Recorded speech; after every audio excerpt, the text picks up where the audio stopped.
Okay, that's interesting how that happens. I'm gonna go ahead and share this because this is exactly what poked my mind like 2 weeks ago, and I couldn't remember.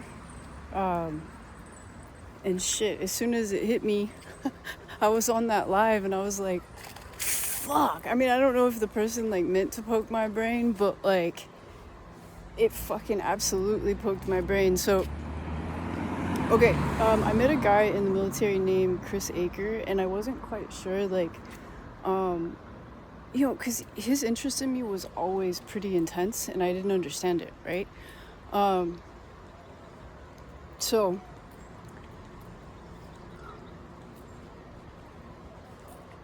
God, like, there was so many things that happened in regard to him that I literally could go on all day. So, I'm gonna hit, like, just the key fucking points. And the key point is okay, I got out of the military. He had contacted me, told me like we talked a few times, like he had a family and stuff, and we were friends when we were in the military. He was an armor. I ended up taking his position. So when he calls me, God, it was 2015, and like some really crazy shit was going on. There was a guy who lived in the apartment across from me. I'm pretty sure they sold like meth or dope or some shit like that, right? And should I forget that I'm probably going to get like shadow banned or whatever because I'm always talking about this crazy shit. I forget like the terms and stuff, that you're supposed to censor. But anyway, so those guys were really weird, but there was a guy who lived below me that was even fucking weirder, and I'm pretty sure he had connected even to my Bluetooth printer at one point, because I was like, anytime I tried to print something, I would get like, bitch, you're a stupid bitch, like, you're gonna be dead, bitch, like all kind of weird shit. That would print out on a page like hundreds of times it was typed, right?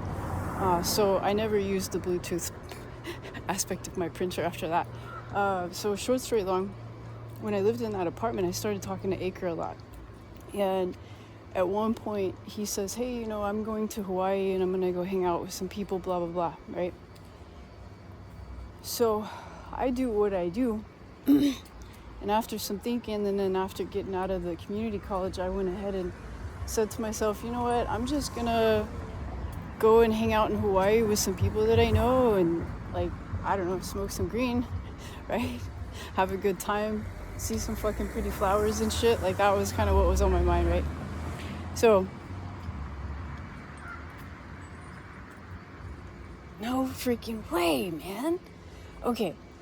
So I go to see Aker when I'm in Hawaii, and he, when I get there, like, the whole thing changes. Like, it's no longer that his wife is there. Like, they broke up. They're not in a relationship anymore. And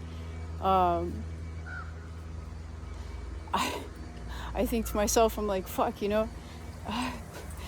this is, it gets weird fast. Like, I'm not even there, like, for, like, a week or something, and this dude's, like, already, like, kind of, like, strangely coming on to me. And I can't remember who it was, like the dude that we stayed with. I can't remember that cat's name. Apologies for moving around a bunch, y'all. I was walking the dog, but I can't remember the name of the dude that we stayed with when I was in Hawaii, but he was also ex-military. So, like, I thought the whole thing was cool, but he also ran an Airbnb, and he got in trouble. Damn, I didn't bring my thing. He got in trouble. You wanna walk? Okay, babe. Watch your foot. Your foot, ma'am. Thank you. So he gets in trouble. The dude that we were staying with, he owned a condo or something at this one place. He got in trouble for letting people Airbnb at the spot, which is actually kind of ironic because that's the same kind of stuff that Karen did. So it even gets more fucking interesting, right? Because it's more convoluted. And what's really cool is this is all fucking verifiable too, because I actually did a change of address to this woman's house who is Aker's mom. And Aker's mom is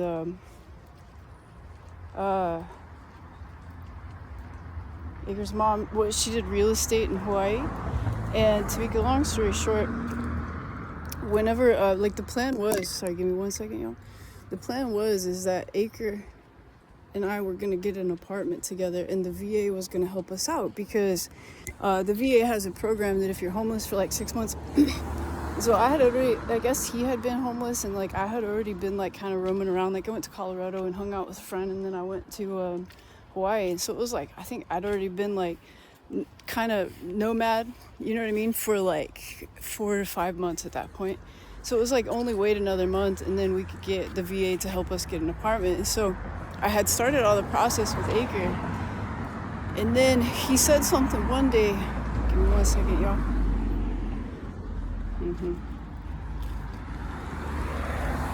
Stay there. We're gonna hang out. Stay. Good job. All right, come on. So what ends up happening is he's sitting there saying to me one day, and it was weird as shit. Like, honestly, like, well, we were staying with this one lady. Give me a second, y'all. I'll be right back.